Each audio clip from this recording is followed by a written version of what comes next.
everyone, and welcome to the Koala Club podcast, a podcast made by and for international students in Australia. I am Kevin. And I am Tran, and we talk about everything education, work, and lifestyle for overseas students in Australia.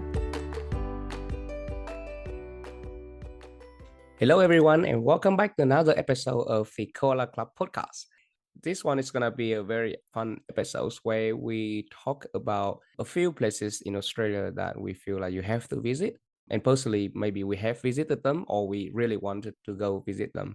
But first, we have Chang here. How are you, Chang? I'm good, thank you, Kevin. How are you? Yeah, I'm good. Feel like you're very excited for this one as well. Yeah, I am, because it's like we can list some of the nice places we've visited and reminisce about them, and also talk about places we would like to visit. So yeah, it'll be a cool episode. Yeah, that's right. And especially, good for students or listeners who probably haven't been to Australia yet and gonna go. So, after they listen to this one, they have a bucket list of some sort to tick off of the places they visit in Australia. Yeah, definitely. So definitely search for these places on YouTube to check them out before you come to Australia. Or if you're already in Australia, then yeah, make some plans to visit. Yeah, definitely. Okay, so I'll kick off with my probably most favorite place, which is Melbourne. We kind of go here every year. We've been probably quite busy in the last couple of years, but normally we go there once a year, once every 2 years.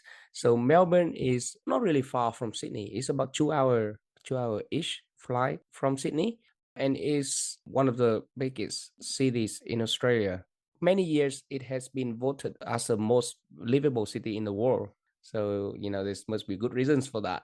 Personally, I visit there and I feel like it's a hub of culture, art, and food. And also, it's like a coffee obsessed city, right?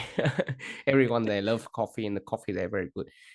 In this one, I have actually a cool story. Do you know why it is a coffee obsessed city, Chan? No, I don't. Please enlighten me. Let me tell you.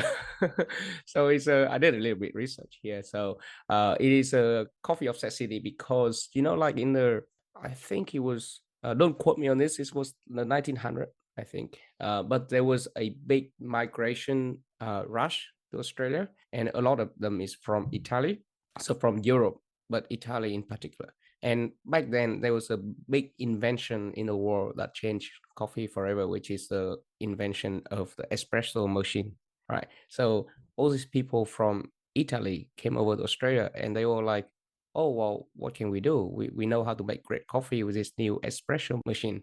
So every one of them is like, oh, we're going to bring one and open a coffee shop in Australia, in Melbourne. So that's what they did after that migration rush. All of a sudden, Melbourne becomes like the cutting edge of coffee technology in the world, and it has been ever since. Quite fascinating, Kevin, and I can't wait to try coffee in Melbourne, because would you believe I've been here for nearly 10 years and I have never been to Melbourne? What? You're kidding me?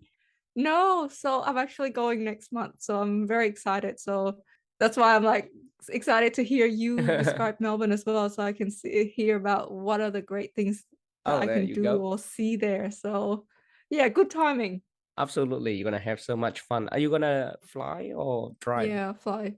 Fly, okay, yeah. Sometimes it'd be good to try a road trip as well, because there's quite a few stops in between Sydney and Melbourne. It's like about 10 hours in driving and about 2 or 3 hours to fly.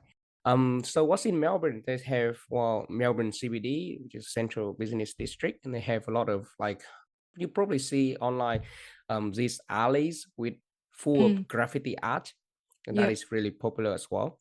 And then I feel like almost in Melbourne CBD, you can walk everywhere and find like a really good restaurants. So we've been there so many times, and we just keep eating at these Japanese ramen restaurants. Look very normal, but it's so good. The food is so good. Federation Square, so that's in CBD as well. It's like a building square, but it's very interesting and unique architecture. You will see it when you come. And when you're there, if you hire a car, you can have a really great drive to Great Ocean Road. So that is like a Okay. really beautiful road just next to the seaside, next to the beach, the ocean. and then it's really long road as well. So it will take you nearly the whole day, or even like stay overnight, like a 2 day trip. Wow, how far is it from Melbourne CBD to drive? I think it's couple 2 3 hours, but then the road itself can be a good like a few hours Wow. driving. Depends on if Whew. you go slow, fast, or if you stop by. But Google it, like it's really famous place in Melbourne. And then when you drive to the end of the road, then I'm not gonna spoil you on what's in the end, but like when you drive to the end, there's spectacular sight for you to see. Okay. Yep. Yep, Okay. yep. Sold. Yeah. Okay. Don't be like us. We drove there too late in the day and we didn't have time and we like turned back in the middle of the road. So yeah, Okay. we couldn't finish the trip. But then next time we definitely will go all the way. The last place in Melbourne I would like to recommend is Phillip Island. Now this island is famous for like a beautiful sightseeing as well, but the thing is, they have a lot of these little penguins just there for you to see. Another funny story I want to share is personally when during one of my trip, we drove from Wollongong, right? So near close to Sydney to Melbourne. It takes about 10 hours. We drove there. We could have checked in the hotel, but because we want to go to see Phillip Island and we say we got to catch the sunrise and the penguins, right? So we kept driving, kept driving, kept driving. I even nearly fell asleep during the drive because I was so tired. But then we made it. Really tired, exhausted. It was like 8 a.m. or 7 a.m. And we did catch a little bit of sunrise, but we saw no penguin. We was like, where were the penguins? We kept looking, didn't see anything. All right, we was too tired. So we got on the car and went back to the hotel. And later on, we found that the penguins actually didn't come out at sunrise. It came out at sunset. They are not morning penguins, They are not morning Kevin. penguins. So yeah, we drove all the way there for nothing. Didn't see one single penguin. Oh, okay. So you didn't come back at sunset to see the penguins. Yeah, I think we were too full of schedules and we kind of Mm. we went there next time. So yeah, so that's my take on Melbourne. Please do visit Melbourne when Awesome. you're here. Or choose Melbourne as a place to study at. Exactly. Sorry, I I feel feel like bad we're a just bit use biased that. because we keep talking about Yeah, how yeah. far things are from Sydney. I know. Yeah, but I know a lot of students yeah, actually live and study in Melbourne, so Mm. apology for that. Okay, so I'll recommend one place. So this is in New South Wales, and it's a town called Cowra. It's your, I guess, your image of a country town. So it's got like historical looking buildings and shops, and like the original buildings are all there. Plus, it's got history in its past as well. Sorry, that sounds so like history in its past. It's a town with history. History in So the with the war. future. So yeah, it's a historical town. It's country. It's about 4 hour drive from Sydney, so 300 kilometers. Mm, And I think there were ties to Japan because quick history lesson which I learned when I visited Kara a few weeks ago. But there was a big prison site there, mm, and the Australians held prisoners from a few countries, and Japan being one of them. And the Japanese soldiers did a big, they tried to flee the prison, mm. but it turned out to be a really deadly event. So since then, like there's been a big tie to Japan with that town. So they've got a massive, massive garden that you should visit when you go to Kara, and it's called the Japanese Garden. It's filled with beautiful trees and flowers, and they've got a lot of cherry blossoms as well. So if you go there during cherry blossom season, which is around September, October, you can see cherry blossoms like you're in Japan. So it's really amazing and beautiful. And the views are spectacular as well. So it's a garden, it's like a made up gesture for for that prison thingy, like just to Yeah. like a beautiful Yeah. So sight the to make up for the sad event that happened. Yeah, I think just to like mark the history of the Oh, town. yep. And I think the garden is designed by a Japanese man as well. Okay. So it's really beautiful and it's a must see. And the drive there is beautiful as well because you Mm. can see the canola fields if you drive at the Ah. right time. So you can see all that yellow fields that you see on Instagram. Yep, they are beautiful. Yeah, and the country views is just amazing as well. And you see windmills along the way and Oh just wow. different shades of green and yellow. It's just amazing. Like you're in Europe. Yes, even though I've never been to Europe, but yes, like Europe. And a cool thing is there's a hot air balloon experience there as well. So you can book the hot air balloon and go up to watch the sunrise and see the whole town. So that's quite cool as well. In addition to hot air balloon, you can see a lot of sheep along the way as well, sheep and Mm, cows along mm, the way, and they're really really cute, but mm. with a twist. The town is known for the good lamb and steak. So if you're a meat lover, you will like it there too. They are very cute and delicious. Yeah, so I visited the town a few weeks ago and it was like maybe one of my favorite road trips in Australia. So highly recommend. Yeah, I heard about Kara, but never been there. But the hot air balloon things looks very fun. I saw a lot of my friends take hot air balloon pictures when they go on them, like not in probably not in Kara, but in Canberra. It looks Okay. huge. Those hot air balloons. So yeah, it's a must try. Except if you're scared of heights like me, Oh yeah, so probably just don't look down. Just you can't enjoy the view then. but like you probably on the hot air balloon with a few people, right? You probably in it with a few people. Yeah, I think my friend was on it in it's about like 10 to 16 people or Oh, okay. something. Well, yeah. Mm. At least you won't be alone. Yeah, definitely we'll visit that. So my second place I want to recommend is actually a place that I haven't been to. Recently, we did a family road trip and we just drove probably like 8 or 10 hours to Queensland to the Gold Coast. Hmm. So we kept stay in Gold Coast and we visit Brisbane briefly, and then we return back to New South Wales. But this place I really want to go is far north Queensland. So it further past Queensland. You have to drive to the north. And the reason I want to go is because, firstly, it has a lot of UNESCO World Heritage icons.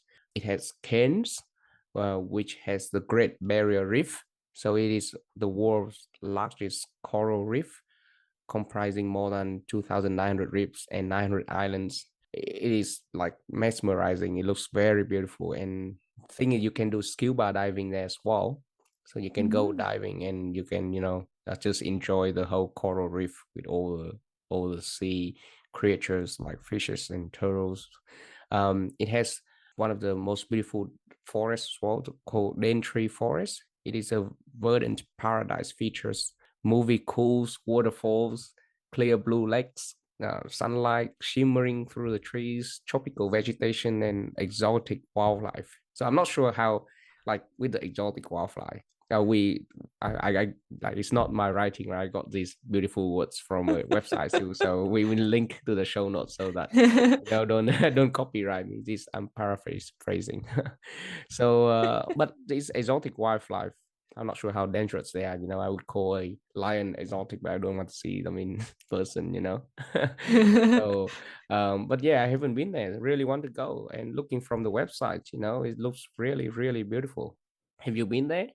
No, I have not. I haven't gone as far north as past Gold Coast as well. So yeah, it definitely looks amazing and learned about it in geography class. But yeah, definitely on the list of things to visit because we're in Australia and it's just Yeah, right there. But yeah, yeah, we've never been there. So yeah, just can't wait to see the clear blue water and just the mesmerizing yeah. And I views heard a lot and of people say, but yeah, Australia, Great Barrier Reef, but then mm. have never been there, so really need to check it out. Yes, for sure. So how do you get there? Do you know, do you fly or do you Um, have to drive? yeah, if you really want to go hardcore, you can always driving. Like, I mean, it only takes me like probably 10 hours or 12 hours to drive to Queensland. So it's probably take another few hours to drive up there. But like, Mm. if you want to, you can save the time by flying to Queensland, or the closest airport there, and probably hire a car and pick it up there. and then Mm. drop it off there before you fly back. Yeah, sounds like a must-visit place if you're studying in Australia. Make the most of it, right? Yeah, definitely. Cool, cool. All right. Well, let me move on to my second recommendation, and this is a Yep. cliche one, but we have to mention it. Sydney. Yay, And not Sydney. biased because we live very close to Sydney, but it's iconic, right? Every time you Yeah. see an ad about visiting Australia or doing tourist activities in Australia, you always see the iconic blue water and the Darling Mm. Harbour and the Harbour Bridge and the Circular Quay. That whole area, Yeah, it's Opera just iconic. House. Yeah, the Opera House. It's yeah, the icon of Australia, Mm. and I just love how you go there and you see the contrasting blue, like you see the blue sky, like on a really nice day, the blue sky, but also the very blue water as well. Yep. And it's just amazing that it's like in the middle of the city, but it's there. Yeah, yeah.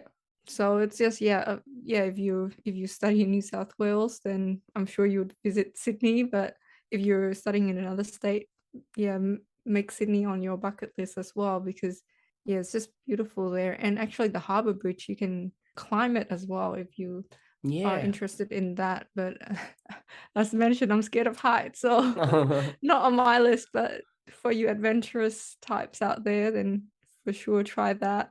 hmm Yeah, I didn't know that before until I see people take photos, and I say, "What? You Mm. can climb up the bridge?" And sometimes even when you drive, along on a beautiful, nice weekend day, you can actually see little people from far away climb up that bridge, and it looks really good, Wow. really cool, but also really scary.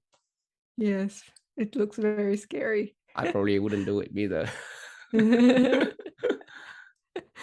Yeah, but I mean, Sydney is so easily Mm, accessible. Like you just get the train in or yep.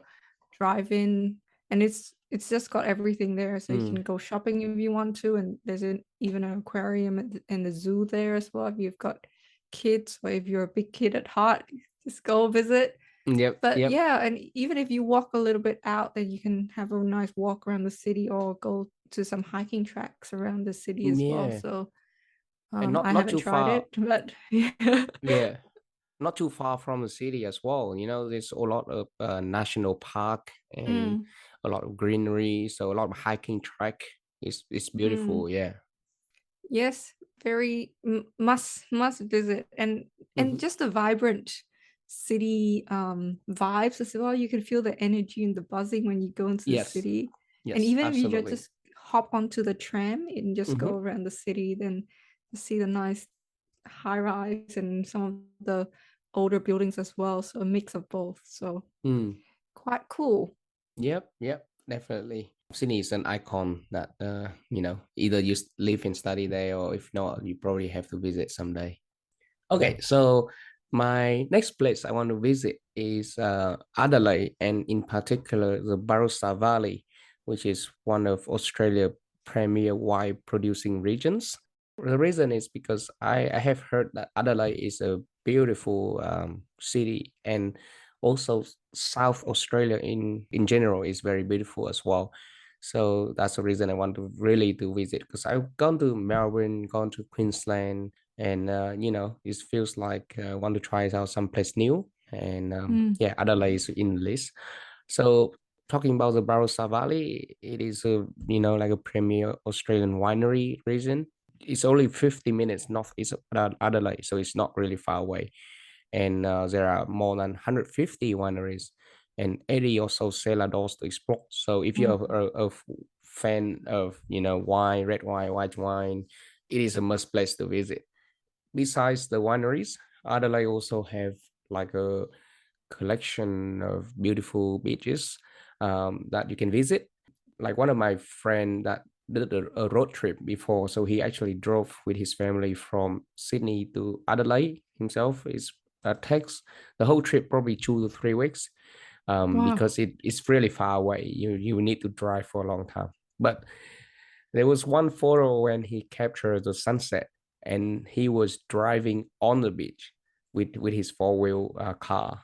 That is one particular thing I really want to try out, and I did a little bit of research, and turns out in South Australia there were actually several beaches where you can drive by your car which is something that you really cannot do that often in either Sydney or Melbourne, right?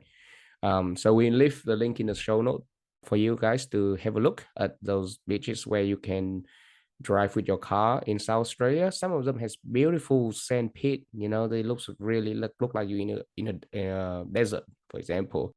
I find that very fascinating. Wow, that's pretty cool. And I mean, you don't have to drive all the way there. You can fly and then hire the four-wheel drive, right? So Mm. you don't have to do that long drive. But yeah, that does sound pretty cool to drive on a beach. Yeah, and are they known for their good food as well? Oh yeah, now that you mentioned about it, yeah, they are known for really good food, but also alongside with that is they are known for a lot of their famous festivals. So they are a state of festivals, and one of them is they call a Fringe Festival, where people kind of, I think the idea is they showcase like really cool fringe. So like you got fringe and then you got in Yeah. the color, but like that's just the core idea of the whole thing. Bring people like, oh yeah, let's go check it out, and they got music, dancing, and nice food, and wineries. So yeah, pretty much that's they got a lot of other festivals as well. So they call a festival state, so they have like many festivals during the year, so you should definitely check it out, and I really want to check out that Fringe Festival for once. You need to start growing your fringe then, Kevin. I go ball. Maybe I should cut that part No, out, it but does sound I get sad. signs of age. You don't get much fringe when you become a dad, you start losing hair. That's what you do. Tip of the day. Okay, so what is your next place to visit? Yeah, so my next place is somewhere I have not been to, but is on my list. So this is just purely based on research, Mm-hmm. not by experience, but it's Tasmania. Oh, So as Aussies call it, Tassie as well. So Tassie. another one to add to our Aussie slang list. Yep. Yeah, so it's a 2 hour flight from Sydney, so it's not too far. I thought it was further, but no, pretty accessible, and it's an island, so you see the beach and then you see the mountains as well. So Mm-hmm. best of both worlds. I think it's rich in history and culture, and it's got a few like World Heritage sites, Mm. and it's got like spectacular views as well. So I think Cradle Mountain and Mount Kunanyi is Yep. very popular. So you may have seen photos where you stand and look out and just see just as far as the eye can see the whole horizon. So I think there's numerous walking and Mm. hiking trails. So if you're an outdoors person, definitely worth checking out. And like the World Heritage sites I mentioned, like one of them is the Heritage Highway. So it's just like colonial towns with lots of historic buildings. Yep. So another, yeah, historical vibe there. And obviously food as well. So you get Mm. seafood and you get just really like unique stuff. So one place I found is the Salamanca market. Mm. So they sell like unique stuff like seafood sausages. Like that sounds pretty cool. Oh, seafood sausages. Yeah, so as a foodie, I'd love to go. A lot of people like go there and just love it, just have the time of their lives. And I've only heard good reviews about Tasmania. So definitely on my list and should be on yours too. Have you been? I actually have been, Oh, okay. but You've been not. silent the whole time. I've been Sorry. Well, to be fair, not technically. Like I've been, but like all very short, because we were on a cruise trip with my auntie from America. So she went visit Australia like probably 2 or 3 years ago, and we went on this New Zealand Australia cruise where we fly to Oh. New Zealand and we start in New Zealand. So we went around New Zealand, but when we returned to Australia, we stopped by Tasmania, Hobart, and then we stopped by Melbourne, and then we finally went back to Sydney. But each place we stopped, like for the ship arrived Mm. at like 7 a.m. and we got until like 3 or 4 p.m. and then we have to get on board. So I didn't really get to visit like place like Salamanca Market, and I Mm. didn't get to visit other places. So the only thing I did is we went around the Hobart Harbor. The harbor is really beautiful, and we try out. I think there was a market there, so we tried the food there. And I remember we bought really delicious seafood, but also like cherry there. It was during cherry season, Mm. so we bought like a whole big box and smuggle it in the ship because I don't think they allow you to. But yeah, we brought it out, and it just have cherry for dinner. But yeah, when I was there, I really wanted to check out this called lavender field. I did a little bit research, and one of the famous place called Bryce Town Lavender Field. And if you search for it, it is like really, so it's like the canola field, but it's Oh, purple. okay. So Oh, it's all beautiful. lavender. It's like a beautiful, Mm. vastly purple lavender field. And I'm sure they sell like products in from lavender too. Like I don't Mm. know what kind of products they sell, but like I really want to check out that place, but I couldn't. So definitely on my list for the next time visit. Wow, that yeah, good addition to the list and makes me want to go there a bit more. And it does sound like you've traveled quite a bit, Kevin. Well, yeah, I try to, because when you have kid, you can't really travel that. Or you can, but not. It's just not the same. Mm. Yeah. Hmm. So tip for you: go everywhere. Okay, what's on your list next, Kevin? Okay, so this is like a kind of a bonus place, right? It's the Southern Highlands in New South Wales. In particular, I think it was about 1 hour drive from Sydney. So this kind of our family tradition. So every autumn we try to go visit the Southern Highlands at least once, because we can have a really dreamy photo shoots with yellow leaf season. Because all the tree they have like a lot of big giant trees there, and all the trees turn yellow, and if they fall down to the floor, and then you just fall out to the ground, and you just take really nice photo of the autumn in it.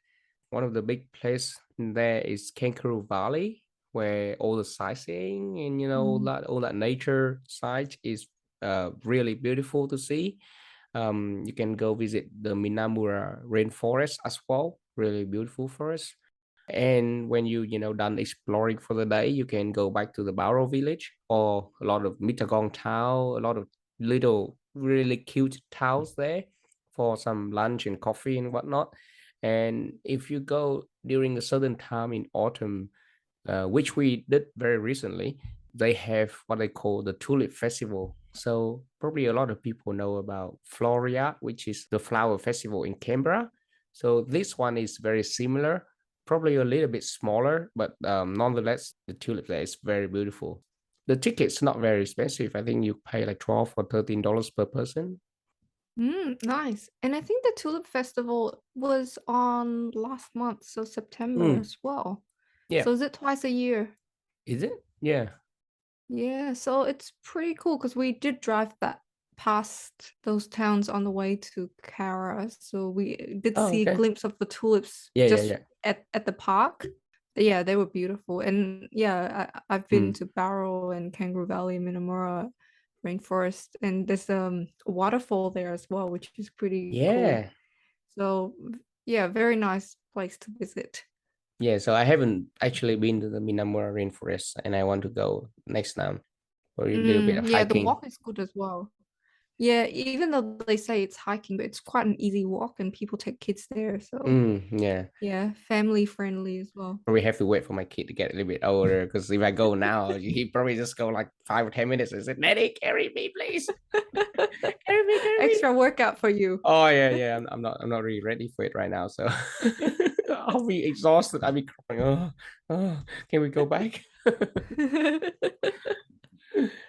Well, awesome. So I think we've covered 7 places that Mhm. we recommend to visit in Australia. And I love how we covered like a variety of places. There are some historical country towns and there's city vibes and there's a beach, like beachy place, Tasmania, Mhm. Queensland. And yeah, it's just so many variety and Mhm. yeah, take your pick. Like there's so many beautiful things in Australia, and that's Yep. why I love Australia because in addition to the list, I mean, this list is not extensive, right? But I think anywhere you go in Australia, you will be blown away by the views Yeah. because it's always beautiful. Like there's always something unique about a Exactly. town, Yeah. a place you visit. So it's always, yeah, Mm. blows you away, the views here. So Yeah, there are many, many places in Australia. Like, doesn't matter where you live, right? You can, couple hours drive and you can arrive at a beautiful rainforest or public national park. Probably cannot do that in many places in the world. You can, but not many countries have that privilege. So we are very lucky here in Australia with the nature beauty we have. This just our pick for this episode. So there are certainly many, many more places. So do let us know if you have other places that you really want to recommend. Or if we probably in another year or two, we can come back with another part 2 episode where we get to visit more places outside this list or inside this list. And yeah. yeah, that does sound like a great idea, Kevin. We should definitely do a redo of this episode a Yeah. year from now to see where else we've visited. Okay, well, we hope that we've painted a nice enough picture of all these places for you and hope you've enjoyed this episode. So, if you did, please do share it around with your friends and follow us on our socials. So, Facebook, Instagram, and we're on YouTube as well. Thanks, guys, for tuning in.